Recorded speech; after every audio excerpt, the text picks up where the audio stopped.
Ako ho kasi naniniwala ako na isa sa mga reasons kung bakit medyo nahihirapan tayong mag-connect sa mga students ay dahil magkakalayo or wala tayong specific na channels para magkausap-usap. Kung meron tayong specific na channels, kulang tayo sa engagement.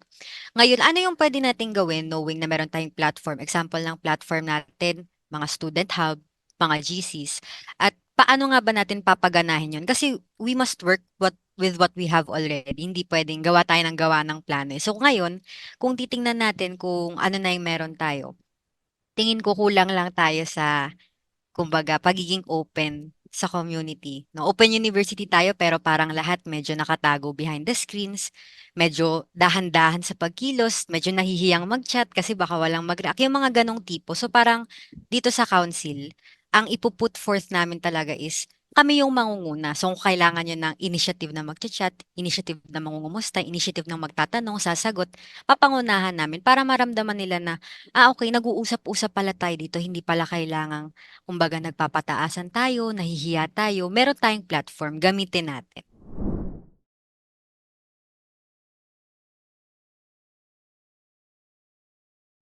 Siguro masasabi ko dito sa mga experiences na to, walang magkakapareho talaga.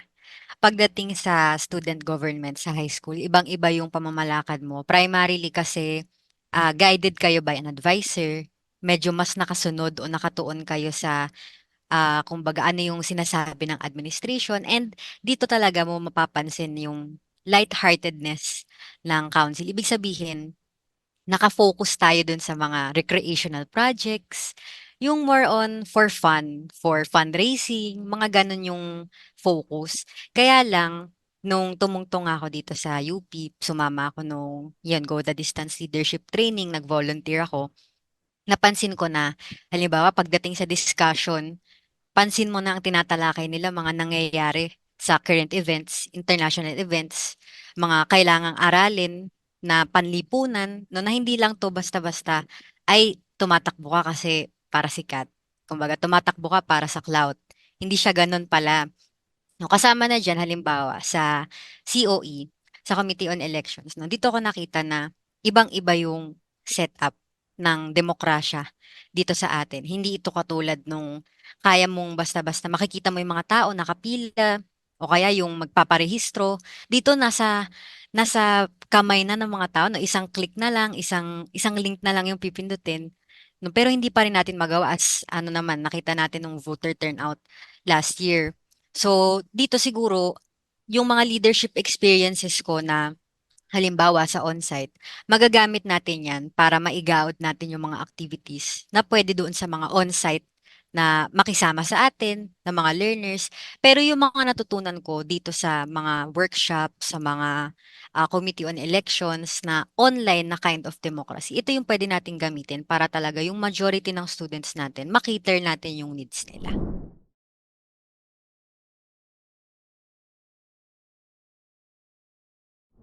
So, ang primary advocacy po namin talaga at primary advocacy ko ay education. So, napapansin ko po siguro na pagdating sa Open University, although siguro ang stereotype sa atin ay chronically online, kadalasan ay hindi tayo yung mismo mga nangunguna sa maraming nalalaman tungkol sa balita, sa mga current events. So, ang naiisip kong long-term projects na pwede natin gawin ay yung mga regular na educational discussions. So, halimbawa, itong kasalukuyang issue tungkol sa charter change.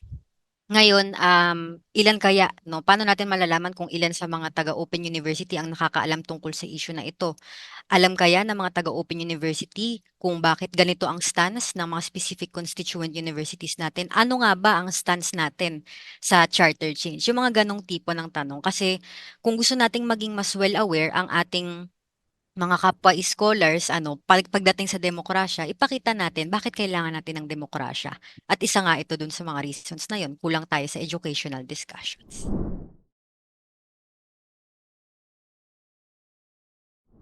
Siguro meron akong particularly dalawa na gustong i-address. Una dyan, yung sa mga kakulangan natin sa tugon ng mga professors kapag may concerns ang mga estudyante. Kasi napapansin ko, ginagawa nating rant forum ang Freedom Wall, which is tama naman. Kaya lang itong mga ganitong issue, as much as possible dapat naidudulog 'to doon sa concerned na mga tao. Kasi walang mangyayari kung halimbawa magrereklamo tayo, maiinis tayo, mapapagod tayo, pero wala tayong malapitan specifically na paano po ba natin maaayos 'to kung unresponsive, kung may problema tayo sa pagbibigay niya ng activities. Kailangan meron tayong specific na pinagdadaluyan kung paano matutugunan 'yun. Then yung pangalawa po sa akin is yung mga pagtatanggal or sabihin natin yung impeachment, pagtanggal ng mga miyembro sa mga espesipikong organisasyon sa university natin. Sa halimbawa na nga diyan yung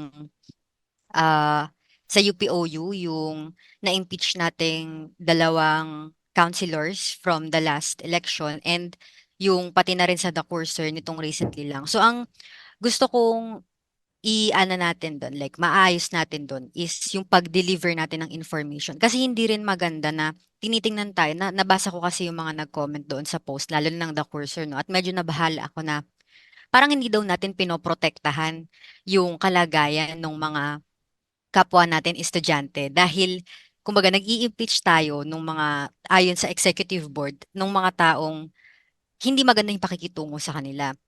So, parang yung mga ganong pagkakataon, 'di ba? Maiintindihan mo saan nanggagaling yung tao, pero hindi puwedeng pinapabayaan nating basta-basta tayong napagsasalitaan nang hindi tayo nakakapag-release ng statement. So, para sa akin importante na sa UPOU, sa kahit anong organization natin mapa-USC, the Courseware, COE, lagi tayong makakapag-release ng mga thorough evidences, thorough investigation processes para maidaan natin lahat sa tamang proseso at 'pag ipapakita na natin sa publiko, hindi nila puwedeng basta-basta sabihin on a subjective scale na hindi natin pinoprotektahan. Kaya nga natin inaalis yung mga taong yun, eh, kasi pinoprotektahan natin yung nakararami.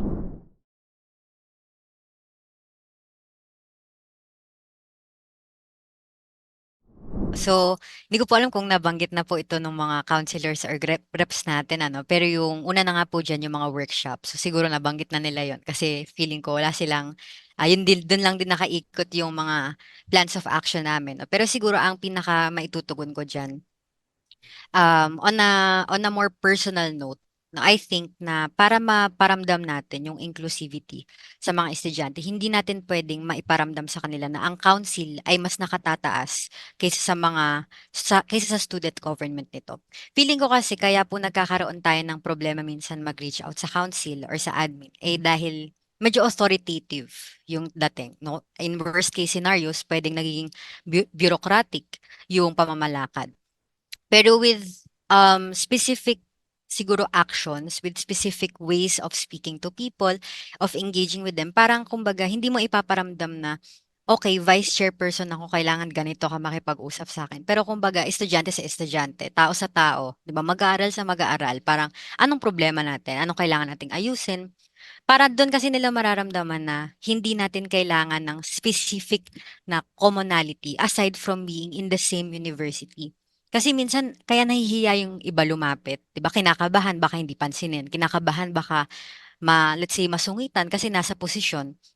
Siguro para sa akin on a personal note, parang kaya ko iparamdam 'yun sa mga tao na bukas ako sa pakikipag-usap, sa pakikipagdiskusyonan, pakikipagtalakayan, whether personal or academic, para do'n nila maramdaman na yung council nila naglilingkod talaga para sa kanila, hindi yung nakapuwesto para lang mag-utos ng kung anong gusto nilang ipagawa sa mga tao.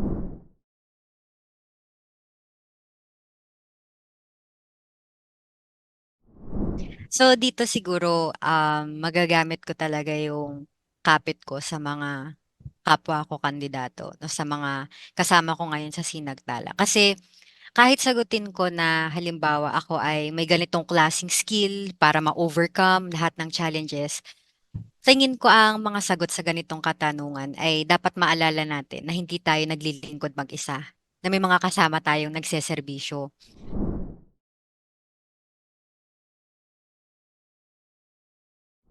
Naniniwala ako na dun na mas nabubuhayan yung pagiging leader ko. Kasi sa totoo lang, bakit mo kakailanganin ng leader kung matiwasay na yung isang grupo? Bakit mo kakailanganin ng isang leader kung talagang okay na lahat, 'di ba? Wala nang kailangang isipin, wala nang kailangang problemahin. As a leader, kaya nga hindi lahat gustong maging leader. Kasi napakabigat ng responsibilidad na kahit yung mga hindi mo maintindihan na tao, hindi mo maintindihan kung bakit mapanakit magsalita, mapanakit kumilos, kailangan mo pa rin ikaw yung magbibigay ng understanding, ikaw yung magpapasensya. At yun yung trabaho ko bilang leader. Pagdating sa mga dynamic na ganun, kailangan mas patunayan ko na kaya ako na ilagay dito. Kasi yung mga ganitong tao, ito yung dapat nating tinutulungan. Hindi natin sila dapat yung basta-basta tinatakwil, di ba? Kasi lahat yan, lahat ng kilos nila, nakapaloob yan sa napakalalim na rason. At kung ikaw ay isang tunay talagang leader, maiintindihan mo na nanggaling ka sa posisyon na maaaring hindi ganon kadali yung pinagdaanan mo. Pero kinailangan mong mag-push through. Ngayon, ikaw yung nasa power. Ikaw yung may kakayahan na tumulong. Bakit mo papabayaan? Bakit mo itatakwil yung ganong tipo ng mga tao?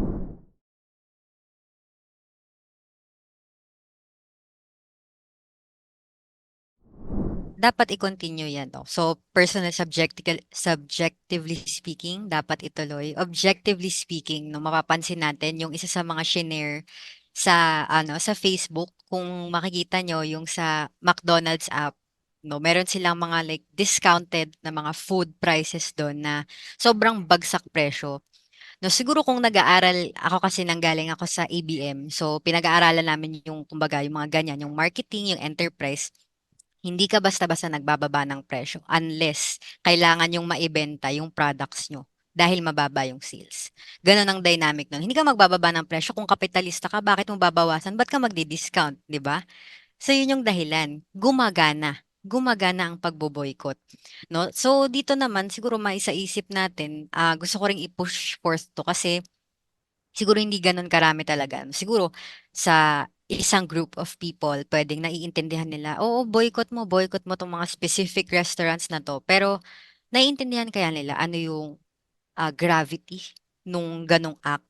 No? So yun yung gusto namin i-push forth with educational discussions na it's a boycott, simply not buying products. No? Parang yung iba nga nakikita ko pa, ginagawang katatawanan na parang nagki-crave daw sila pero wala silang magawa, 'di ba? Hindi ito cravings, hindi ito usapang cravings.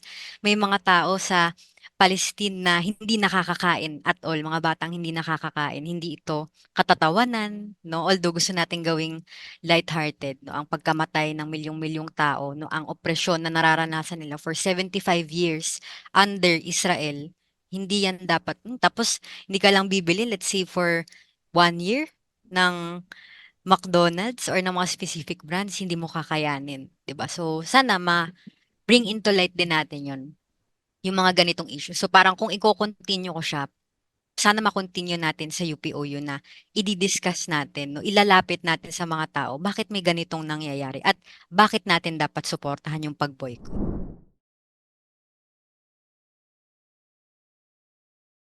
Napakasahol. Bale, sige, napaka-strong kasi nung word na ginamit. Pero lagyan natin ng objective na pananaw yon. Based sa mga napanood ko sa balita, yan, mga nasa liksik ko sa mga news articles, no? Bali, meron kasing three main aspects na kailangang pansinin dito. Eh. Una dyan, yung historical aspect, political aspect, saka yung environmental or yung pangkalikasang aspeto. So, historically speaking kasi, yung may-ari kasi nun, nanggaling talaga yun originally sa isang angkan. So, nalimutan ko yung pangalan. Pero galing siya sa isang angkan. Around 1996, nakatitulo sa kanila yung lupa doon sa kung saan nakatayo ngayon yung Eco Park, yung resort.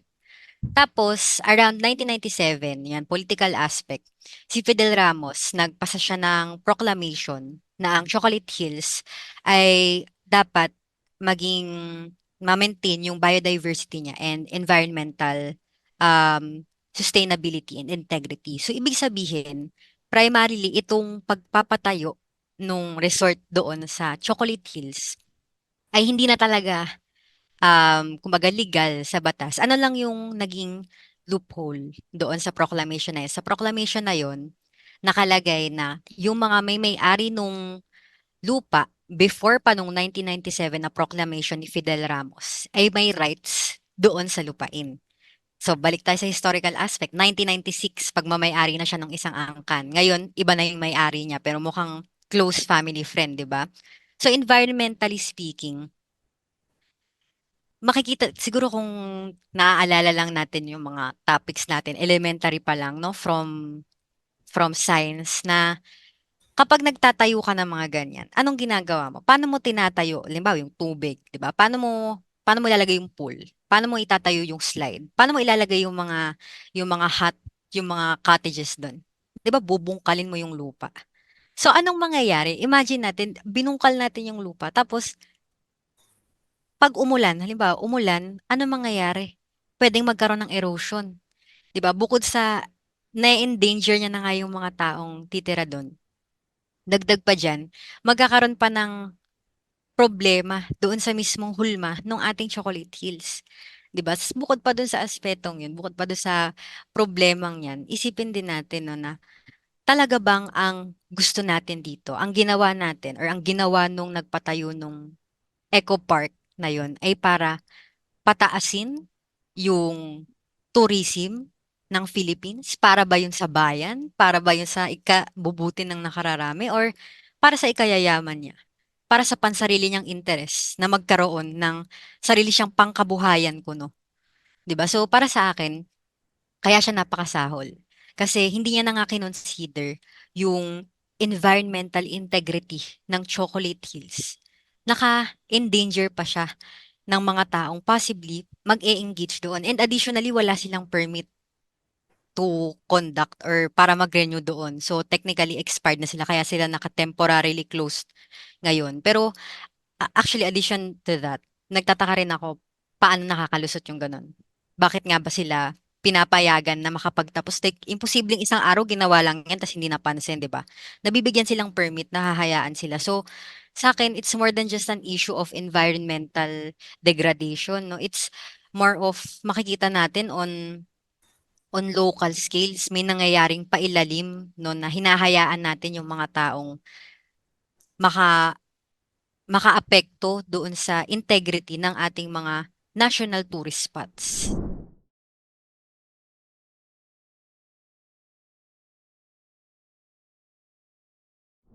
Gawa ako ng one for in general and one for person. In general, I think na kailangan may empathy ka. I think that's the best way or sometimes yung pinaka nakakalimutan ng mga leaders.